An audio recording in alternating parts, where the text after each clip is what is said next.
In 1906, Mark Twain wrote a letter to his business manager. He needed $500, not for a mansion, not for an investment, for groceries. The man who had earned millions from his books, who had lectured across 3 continents, who had dined with presidents and kings, could not cover his household expenses for the month. His publisher held his royalties, his bank held his accounts, and every institution he turned to told him the same thing. Wait. I spent months trying to understand how that was possible. What I found had nothing to do with Mark Twain's spending habits. It had everything to do with a system that was built deliberately and quietly to make sure that the people who created value were always the last ones to receive it. I came to this through a receipt. My grandfather kept everything. Shoe boxes of papers going back to the 1930s, tucked behind the water heater in his basement. When he died, I went through them. Most of it was what you'd expect. Utility bills, church bulletins, a letter from a cousin overseas. But at the bottom of one box was a pay stub from 1931, the year the Depression was strangling the country. My grandfather had worked a full week at a textile mill in North Carolina, 54 hours by the numbers written in ink that had barely faded. His gross pay was $4.32. Stamped across the bottom in red ink were the words, "Company obligation deducted," and a number that left him with 11 cents. 11 cents for 54 hours of work.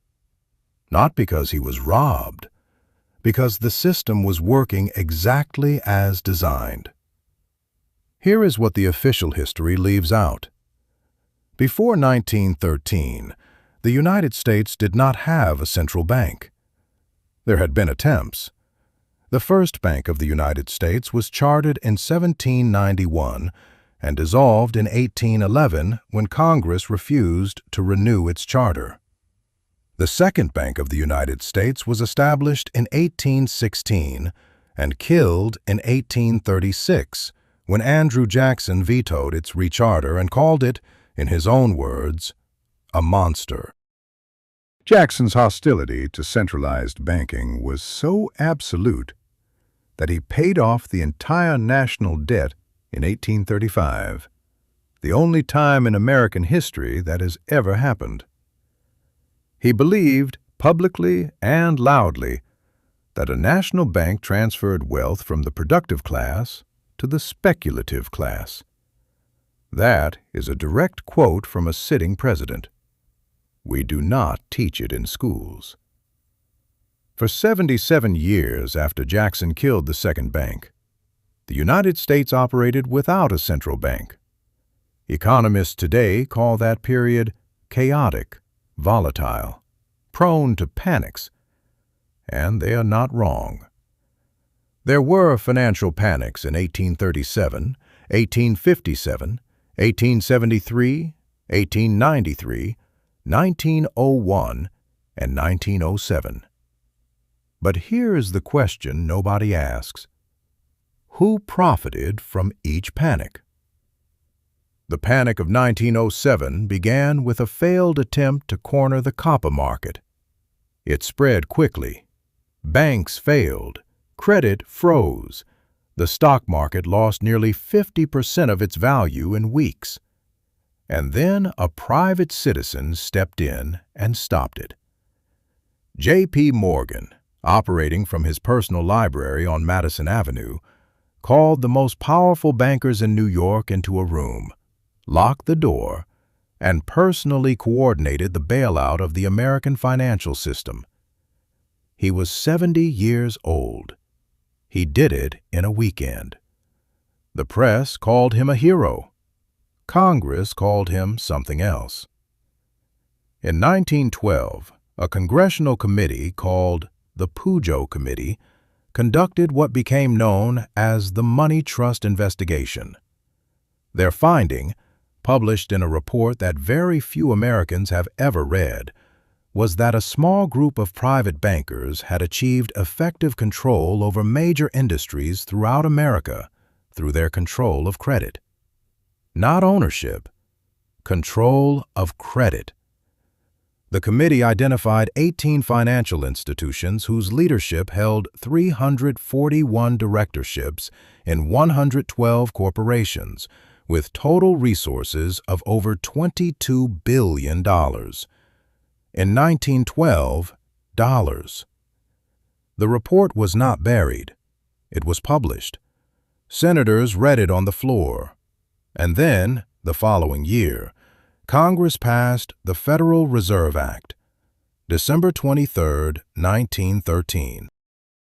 Most of Congress had gone home for Christmas. The vote in the Senate was 43 to 25. The act created the Federal Reserve System, a network of 12 private regional banks with the authority to issue currency, set interest rates, and act as lender of last resort to the entire American banking system. We are taught that this was reform, that it was the government taking control of banking from private interests. But the structure of the Federal Reserve, which you can read in the legislation itself, tells a different story. The regional Federal Reserve banks are owned by their member banks, private commercial banks, the same institutions the Pujo Committee had just identified as the problem. The reform created a system where the regulated owned the regulator. Senator Nelson Aldrich, who drafted the original version of the Federal Reserve Act, was the father-in-law of John D. Rockefeller, Jr. That is not a conspiracy theory. That is a family relationship documented in public records. A year before the act passed, Aldrich had organized a secret meeting on Jekyll Island, a private resort off the coast of Georgia, accessible only by private rail car. The attendees, 7 men in total, used first names only and told their own staff they were on a duck hunting trip.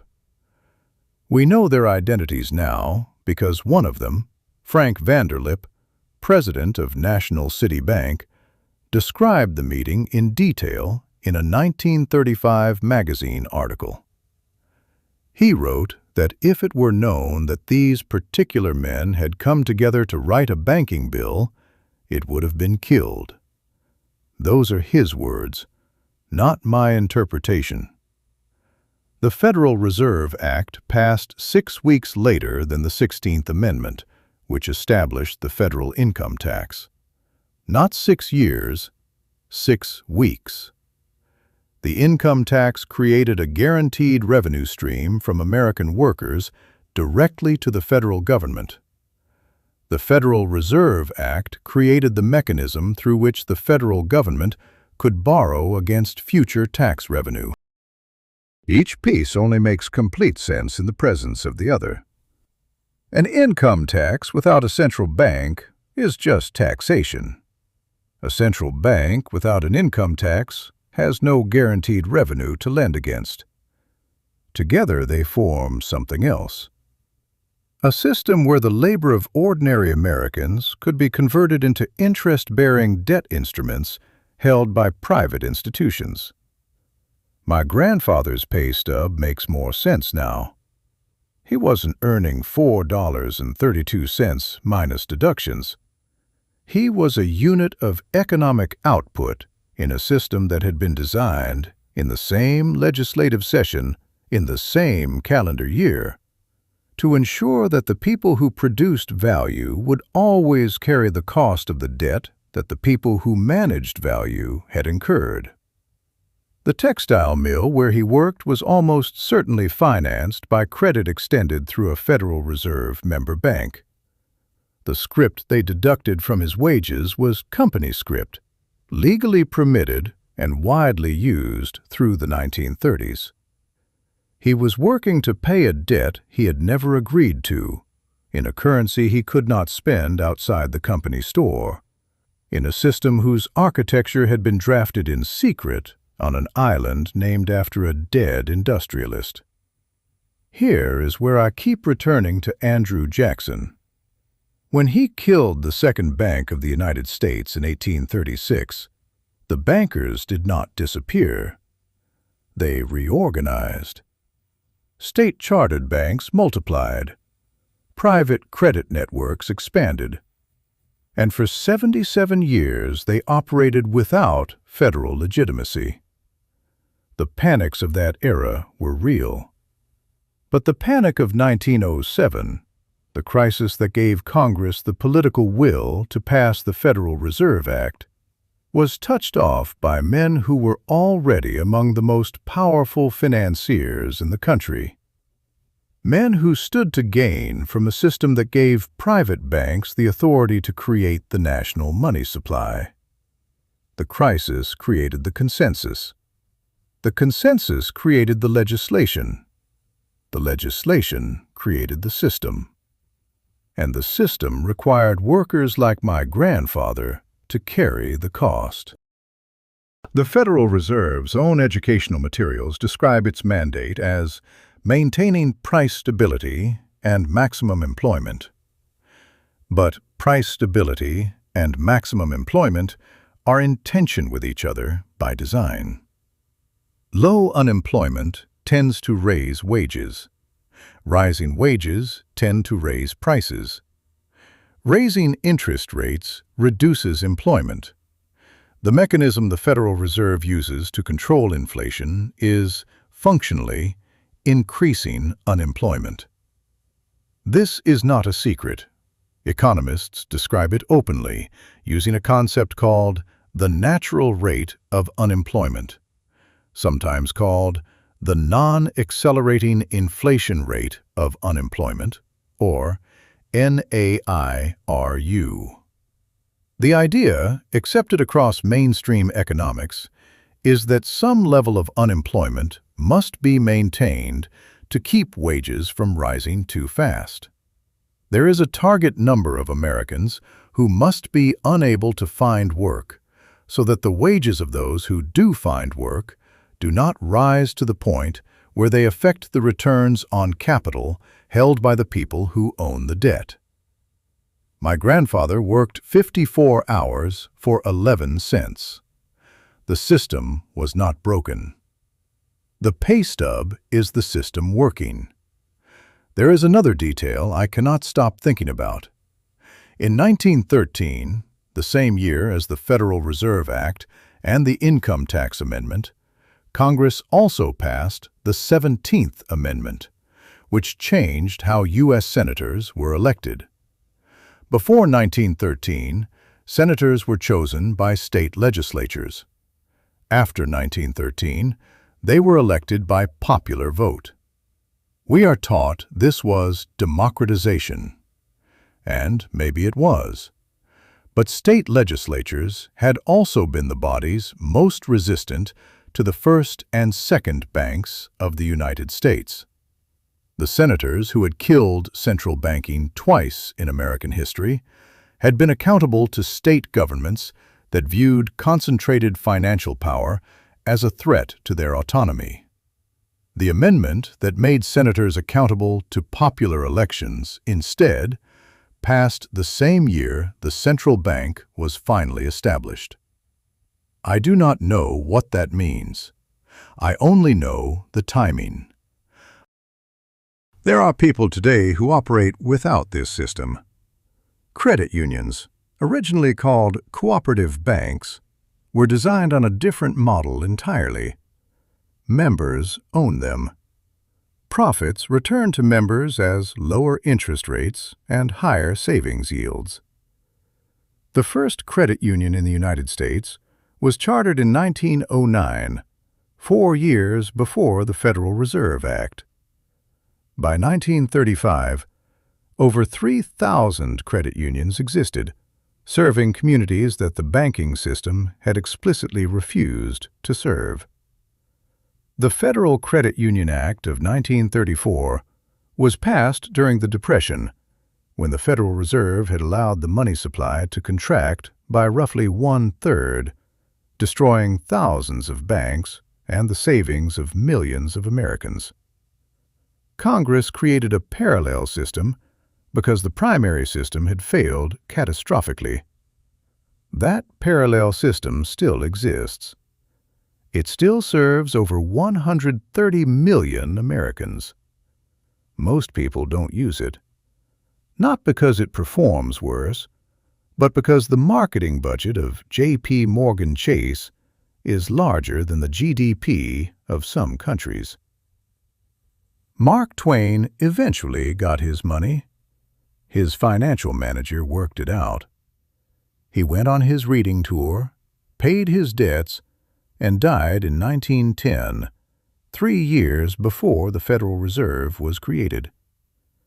He spent the last decade of his life writing essays about finance and power that his family kept unpublished until decades after his death.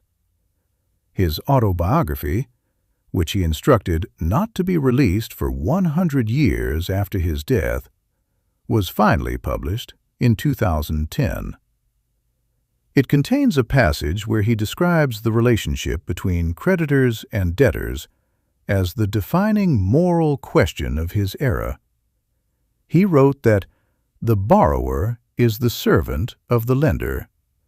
He was quoting Proverbs. He thought it was a warning. We built it into law. I keep going back to my grandfather's pay stub. The red stamp, company obligation deducted. He never talked about it. None of that generation did. They called it survival.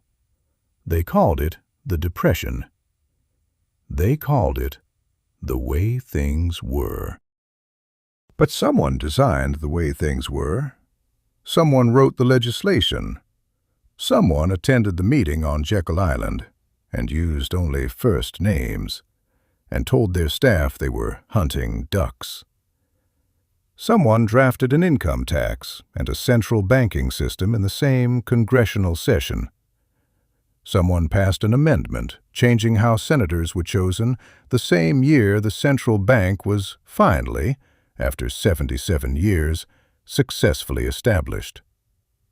And someone decided that the workers in the textile mills of North Carolina would carry the cost of all of it in their wages, in script, in 11-cent pay stubs for 54-hour weeks. The buildings Andrew Jackson built are still standing. The debt he paid off has never been replicated. The central bank he killed came back. The one that replaced it was designed in secret and owned by the institutions it was meant to regulate. My grandfather's pay stub is in a shoebox behind where the water heater used to be. I have it now. I keep it because it is evidence of something. I am still deciding what to call it. Why did Congress pass an income tax and a central banking act in the same session? Why did the Pujo Committee identify the problem and then create a solution that handed the identified problem parties control of the regulatory structure? Why was the meeting that designed the Federal Reserve held in secret on a private island with attendees using only first names? Why did the senator who drafted the original act have a Rockefeller as a son-in-law? Why did the amendment changing how senators were elected pass the same year the central bank was finally established after 77 years of resistance from those same senators? I am not telling you what to think. I am showing you the pay stub. The numbers are right there in ink that barely faded. And the questions are the same ones I had when I first read them.